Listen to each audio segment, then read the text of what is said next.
General Understanding is brought to you by Dominion Energy's Talent Acquisition Team and Veterans Resource Group. We're proud to share our military podcast with you. We invite you to visit dominionenergy.com/military to learn more about our military programs and Dominion Energy careers to find the career you love.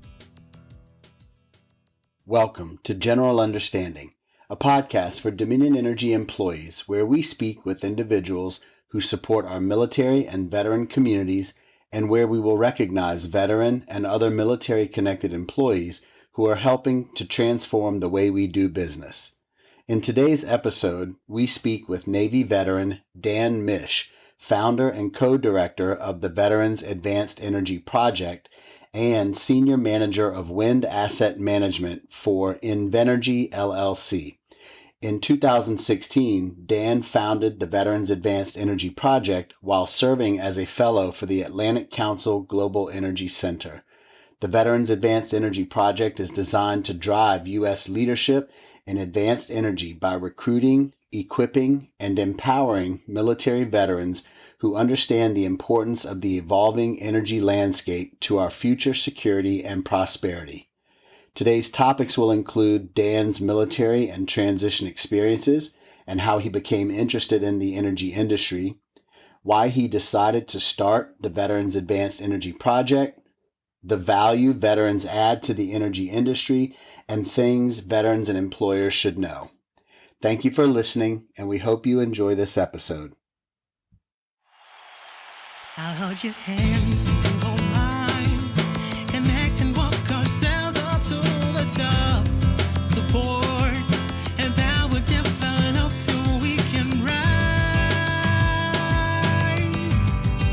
above exploitation and pain. Welcome to General Understanding, a conversation for betterment for all employees to learn more about veterans, a platform for unity, embracing communities, perfect opportunity to value you and me, those who served our country and fought for our rights, to the family and friends of those who sacrificed. This is dedicated to all, and by the way, I salute our armed forces every day as your holiday.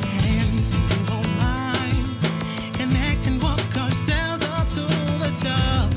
Support.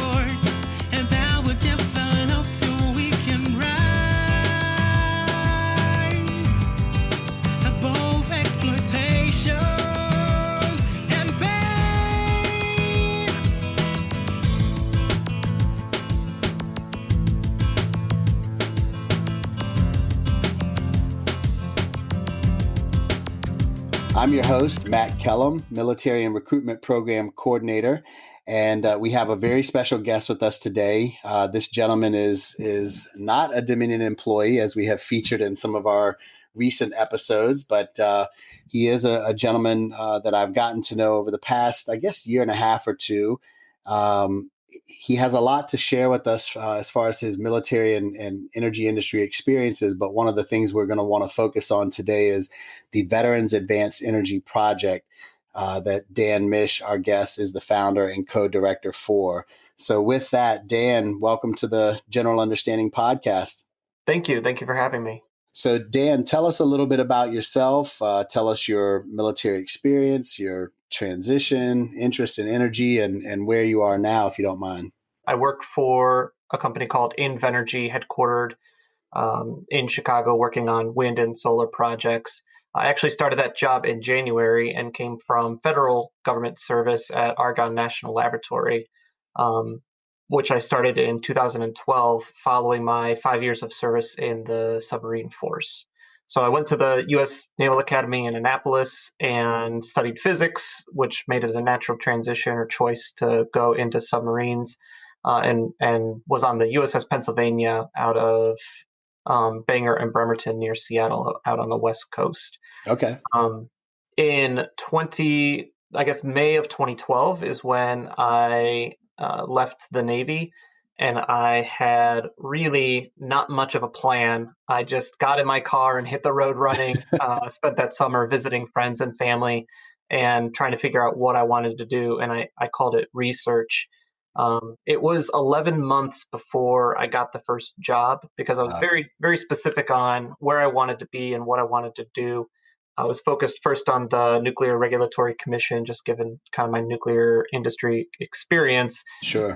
But then I think it came down to being at the right place at the right time, that they needed a project manager at Argonne National Lab for the Hmm. Department of Energy. And that really exposed me to the development of clean energy technology that our government is investing in, and the importance that the national laboratory system has had for our defense and national security long term, Yeah. sort of solidifying my personal mission to contribute to and mitigate the negative environmental and national security effects of climate change. Yeah, so I know you mentioned, the 11 months following, and I appreciate the way you described it, because I think, and I'm having gotten to know you a little bit over the past couple of years ish. I know that you're well thought out, and so describing the 11 months as research, and I'm sure woven in there was some break and in service and kind of orienting back to the civilian world. But I think the research is a good way of framing it too, because what I know a lot of folks have a challenge with when they're transitioning out of the military is, one, did they give themselves enough time before they got out to have planned properly and thoroughly, and are they ready? And then some of it's just timing. Is there the right opportunity out there for them, or are they jumping at the first thing? So I really appreciate the way that you described it, and also the the methodical way that you approached it, and ended up into something that you knew you wanted to do and pursue. How did your role in DoD and with the laboratories, how did that ultimately lead to your current role? In 2018, I went back to grad school, so I had a couple of years of post military work under my belt. At the time when I first got out, it's pretty common for veterans to go to school either for their bachelor's or their master's. But I didn't know what I wanted to study exactly. I thought business would be typical, but I wasn't really drawn to it. And went part time at the University of Chicago and got my master's in public policy, Hmm. because that was something that interested me, and around energy policy, something that I wanted to get into. And when I graduated, it seemed like a good time to make a pivot from all this military and government experience to get my feet wet and have that private industry to learn the ropes firsthand, and maybe get a little skin in the clean energy game. Yeah, yeah. Well, and I appreciate that pathway, and again, your deliberate approach to it. I have, in addition to you, and actually you might have been one of the first handful of folks. So never mind, did you, come from a pretty decent school, the Naval Academy, and as a way to to go into the military, but then also your graduate program and studies. And so I've had the advantage of talking to more folks like you, whether they went to one of the academies or not, but have gone on either during or after their military service to get an MBA or some other type of graduate or master's or other graduate degree. And what I have noticed is a lot of them, while they have a very clear idea of what they'd like to get into, are finding it as challenging to get into in our case, the energy industry. And again, that's something that I hope I can help either other energy industry leaders or, Dominion Energy leaders and employees recognize that these are really uniquely, yourself included, really uniquely skilled individuals.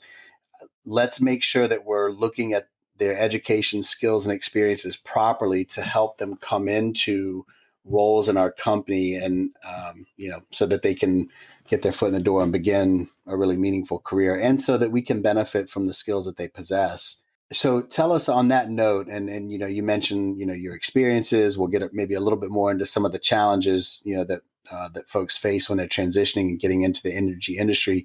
But can you tell us about the Veterans Advanced Energy Project? What is that, and what made you go down that path to start that organization, that effort? I had the opportunity to participate in a fellowship program with the Atlantic Council in Washington, D.C. They're a nonpartisan, nonprofit think tank, and they were working with military veterans to get other veterans interested and engaged in international policy, and to specifically elevate the voices of post 9/11 veterans in international policy. And it was a nonprofit pitch competition. So you had to either be in an existing nonprofit or proposing an idea for $20,000 on the line. And my idea was based on training that I had attended by the Department of State for Foreign Service Officers. It's a week-long crash course getting non-energy people ready to go out all over the world and have to deal with energy issues. Okay. And so the class covered the fundamentals of the energy industry, diplomacy, and policy. And I thought, having attended that it would be a really good way for veterans coming out of the military to see how their jobs and their military experience aligns with how much energy influences our diplomatic and military missions abroad, and how they can Sure. use those skills and translate that into civilian careers. Unfortunately, I did not win the competition that year, but the Atlantic Council was very interested in the idea. And so we did a pilot program in 2017 in Chicago, and again in 2018, we did it in Boston and San Diego, and those were classroom-sized engagements with 30 to 40 people. And then in 2019, we held our first summit in Chicago, where I am, with almost 200 veterans and supporters for a day of talks from experts in the industry, government, and academia, with the focus of education and networking, both. Right. And this year we went virtual, obviously a virtue of the COVID situation. It was Veterans Advanced Energy Week, and we had a similar approach for a week-long sessions with input from panelists from across the different areas, as well as film screenings and networking sessions. And I was really excited that this year, the 2020 event, that Dominion Energy was able to be one of the participating organizations and sponsor to a small degree, but also had several of us, and I was really honored that I could be on one, but that several of us could speak on some of your panels. But beyond that, Dominion Energy's engagement, I think we probably even had some folks that were just generally attending and listening in and learning. So I know that the COVID situation has presented a lot of challenges to many of us, but I think one of the good outcomes of this is that many of us are turning to webinar and live virtual type weeks and summits, and that's allowing more of us to attend and participate where travel isn't a barrier. And I thought this year's was awesome. I'll say this, and then maybe you can respond to some degree. So one of the things that I thought was really good for us, Dominion Energy, was that we had some of our offshore wind leadership participating and interested in the entire summit. And then I was able to speak a little bit about on a panel with some really good folks, just military transition and military hiring and getting more veterans into the industry. Can you tell us a little bit more about the 2020 Veterans Advanced Energy Week, and maybe some of, what were you hoping to go into to portray and share information about, but also what might have been some of the early outcomes? So you're absolutely right that the virtual format does have some benefits. We were able to triple the registration numbers from the year prior. So participation was way up because you're able to access more people, not just in the country, but around the world. And there, I think that the networking is somewhat diminished. And so I'm hopeful that we'll be able to do something in person next year. But now we have all this practice under our belt. So we'll also be able to offer the virtual experience for those people who aren't able to travel, which we're all getting really good at. The week itself was sort of built around a narrative, starting on the first day, looking at global perspectives, the challenges in the energy transition, both for the U.S. and our diplomatic missions around the world. Day 2 was looking at more specific technology areas of opportunity and growth, and then the third day was looking at the veteran experience and perspectives, both from and employee resource groups and for folks that are out on their own in entrepreneurial roles. Yeah. Well, and I appreciate you just having the idea to start this a few years back, and that you've grown the way you have. I appreciate this because, again, some other groups that I'm working with, and some that I've mentioned on this podcast in previous episodes, but like Troops to Energy Jobs and Veterans in Energy, you're taking a little bit of a different approach, but ultimately we're kind of meeting in the middle. And I know the Veterans in Energy Forum, for example, in 2019 is where I was able to meet your partners in person. And so anyway, many of us are working on these same challenges, and I really just appreciate what you're doing and the fact that, we have opportunities to come together like this or to go to each other's events. I'm really hopeful that the folks in Virginia, not just Dominion Energy, but even maybe our chambers of commerce or our departments of veteran services, that we may be able to help expand the Veterans Advanced Energy Project to maybe the Richmond area or the Mid-Atlantic area, because obviously, I think well, but we have such a large military presence here, and I think we'd be a really good location for a future event or even a regional event. So.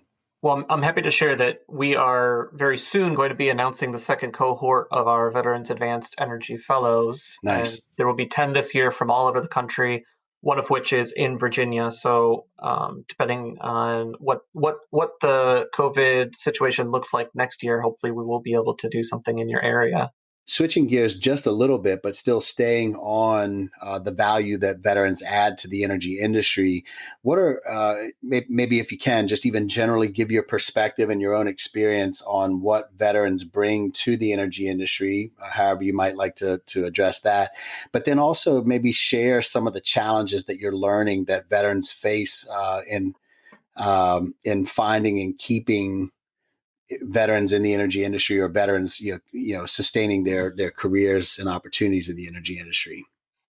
Veterans come into civilian roles with a built-in set of values centered around excellence, teamwork, and personal responsibility. They often have held highly technical jobs and are adaptive learners that they can translate those skills into their next career. Before the coronavirus, unemployment was actually at an all-time low for military veterans, and hopefully those impacts are going to be temporary, in which case I consider underemployment to be a bigger problem. And underemployment could be overqualified, underutilized, or unfulfilled. And this is something that, in my transition, I experienced personally, not knowing what I wanted to do. I worked with a couple of headhunters, and I went on these interviews with companies whose missions I just saw no passion for in myself, no alignment with. Mm-hmm. And it was the energy industry that caught my attention and gave me that purpose and fulfillment for continuing my service to the country by improving our national security. Right. Whether it's about the power that providing the power that makes our economy the best in the world, the resilience to keep the lights on, or in the energy transition for me now working on wind and solar, reducing our reliance on foreign fuels and increasing the investments and diversity of those energy sources, and ultimately mitigating the long-term downstream effects of climate change. Is there, and you just mentioned, you mentioned some of the values that veterans bring and, challenges, and you mentioned that, but would you say it a different way? Are there things that you would tell any hiring leaders in our industry to do or to consider or look out for when they have an opening? And I know we're talking about, it could be a skilled trade or technical type position on up to, the type of role that you're in, and anything in between. But what are some tips that you might share with employers and leaders to follow what you just mentioned? I think for the best possible employment outcomes when working with veterans, energy employers should align their mission with national security and be able to talk about that with employees or candidates. By showing how a career in energy can help that veteran continue service to that country is going to make them want to do the job, but then also do it better and keep doing it. It is going to secure them in that career pathway that they might otherwise as the data would show, not stick to as long as their non-veteran counterpart. Going back to your earlier comment about your own experience where, when you were transitioning out of the military, you spent some time, researching and identifying the right opportunity for yourself. Can we go back and following what you just said are some of the challenges and then some of the tips for the employers? What are some tips and advice that you would give to the veteran or transitioning service members and veterans who are doing their research? Hopefully it's before they get out, but maybe it's, weeks, months, or years after they're out. What are a few tips that you might give to them to consider and to look for when they're doing their research to find that right career opportunity, or more importantly, the right employer? I think what you're doing right now is one of the things that helped me the most. It was hearing stories from other veterans who had already made the switch and gone through their transition to hear their advice on handling, the finances was a big problem for me. And so understanding what you're getting into there. But just being able to share those experiences and hear it firsthand really helped me feel grounded and like I was not doing this alone. Right. That there were, hundreds of thousands of people who have done this successfully before. You will figure it out. So on that note, were there certain qualities that you are looking for in employers, whether it was small, medium, or large, government? Yeah, I'm sure that part might not have mattered necessarily, but what were some of the qualities that you were looking for in the employer? For me, right after the Navy, I was very focused on government service. I thought that transition would be an easy step for me. And I think that it did serve that purpose exactly as I wanted it to. And Yeah. with the transition into the private sector, I was really looking forward to the culture of being on a small and nimble team without any big egos, getting the job done in a more horizontal structure than the traditional military government vertical structure. Yeah. And I'm very happy to report that that's what I've found. That's good. Well, and I know, so just kind of on a light note there, I know, companies like Dominion Energy, we're large. And so on a big scale, we can run into those things. Things can take some time. They might not happen as quickly as you want, whatever that thing is. However, you also get the benefit of being in a smaller group or different department or business unit where you can see some of the ability to be more nimble and execute in the way that you just described. I appreciate you sharing that perspective because even though our listeners are hiring leaders and employees of the company, I really believe that hearing, like what you just said, hearing what experiences some of our transitioning service members and veterans are going through, I believe will also, and then any tips that you're sharing, I think will also help them understand, hey, maybe I should take that second look at the veterans in my applicant track or in my applicant pool.